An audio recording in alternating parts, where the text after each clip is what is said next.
I've been teaching a class at Boise State for the past 4 years or so about growing and developing teams. And I've seen an interesting trend over the last several years. Over the last couple of years, it seems like I have a higher and higher mix of non-traditional students, which actually is really cool because there's a lot of life and work and leadership experience that comes into the room. So sometimes we can have really high level conversations, which is really cool. So this semester, I saw something interesting. I only had 2 non-traditional students out of 32, which is much lower than normal. So I had a really high concentration of non-traditional, regular, normal college age students. I was a little worried about what that was going to do for the conversation, just with less work and life experience. But I saw something really interesting that I thought would be cool to share.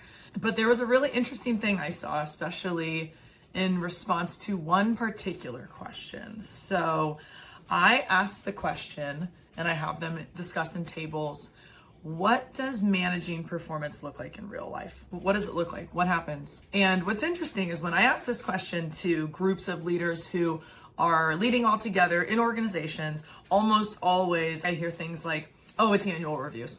It's performance improvement plans. It's when you have to talk to somebody about something scary. So what's interesting is when I asked this of the students, none of those things came up.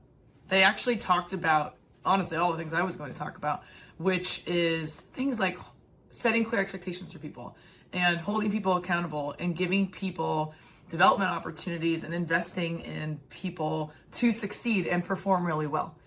So I thought that was really interesting that the people who've been in the workplace gravitated towards some of the artifacts around managing performance. I often refer to these things as reactive performance management, things that have to happen if you haven't been doing a really good job actively managing performance. And some of the things that they all talked about and that I teach in this class are proactive performance management. Things like setting really clear expectations, following up on those things, how to actually create a culture of accountability, create the infrastructure for follow-up and really open discussion and dialogue.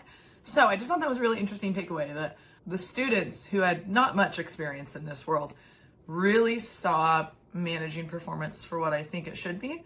Whereas when I talk to professionals in the workplace, it's usually more of the reactive nature. So anyways, thought that was interesting. Thought I'd share.